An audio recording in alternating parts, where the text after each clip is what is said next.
I was a new mom. Grayson, my oldest, he was around 6 months at the time. We were just playing on the floor and I felt a lump. And I was like, that's weird. Just assumed hormone changes, things like that. I had gone to my doctor a few weeks later and just in casual conversation, I said, hey, I have this lump. It's probably nothing, but can you check it out?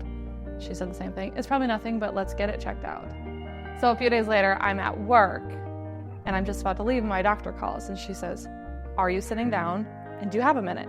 And I was like, yeah, go on. She's like, sorry, kiddo, your tumor tested positive for cancer.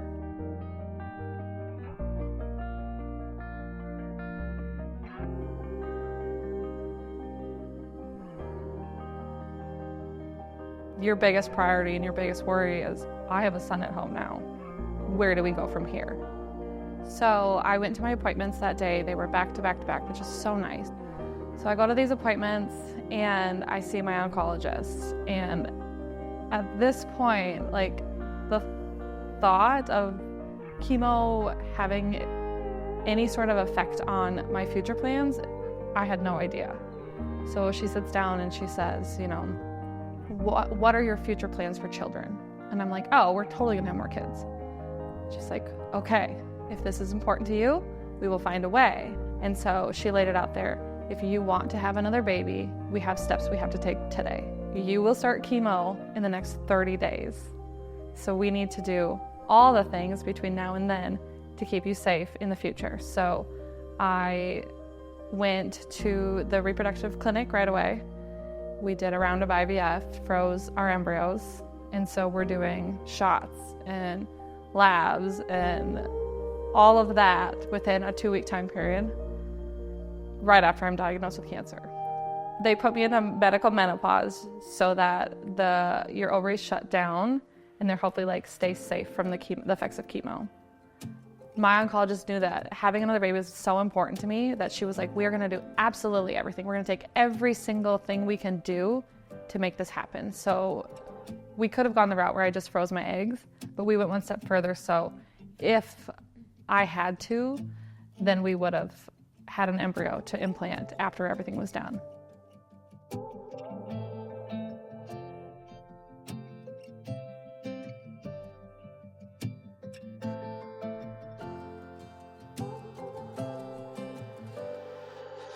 The question about having kids after a breast cancer diagnosis, especially when you have a hormone-positive breast cancer, is not only, am I going to be able to conceive, but also, is it going to make my cancer more likely to come back?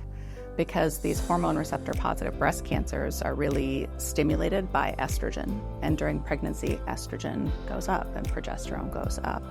And so that is a concern, and that's definitely something that we talked about. And if we take a break for up to 2 years before we restart treatment, that there's not been shown to be any increased risk for having breast cancer come back.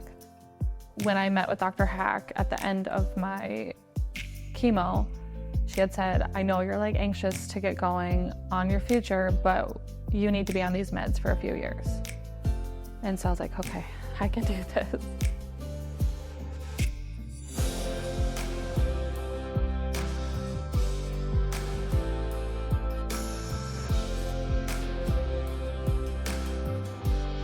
We had decided we're gonna try for a few months, and if it doesn't happen, then we'll discuss going back to the reproductive clinic.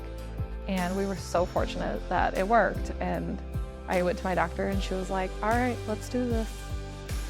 It was so amazing that we have access to a world-class health system in my town. I could have this well-rounded team that all wanted the same goal, to get me healthy. And they would go above and beyond to make sure that happened. You're getting emotional. Tell me why. You forget how tired you are. Yeah. You forget how much it is until you look back. It's like childbirth. You forget the bad parts of it, you just remember the good. It's there's a time period between diagnosis and being done that you just forget, because you're going to the doctor every couple days and it's just one foot in front of the other, until you're at the end. And then you're like, how did I do that? So Whoa, it's a long way home. And this road, it's full of obstacles. It's taken me a little while to see that you've been by my side this whole time with me. You've been with me.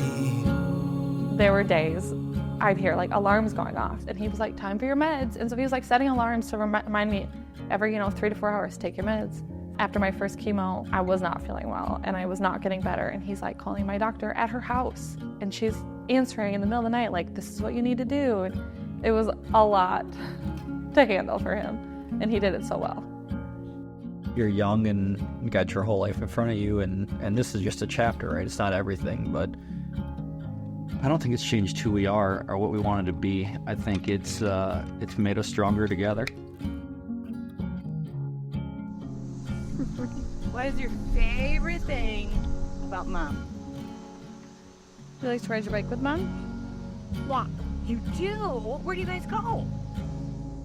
These little boys are everything to us. Tyler and I talk about this a lot. We didn't have a boring year for years. We got married, we got pregnant, we had a baby, I had cancer. That time between, having cancer and having another, you've got scans and tests and a pandemic, and it was like one thing after the next. And I think it was just recently that we were like, we had a boring year, and that was amazing. Like, we finally got a chance to catch our breath.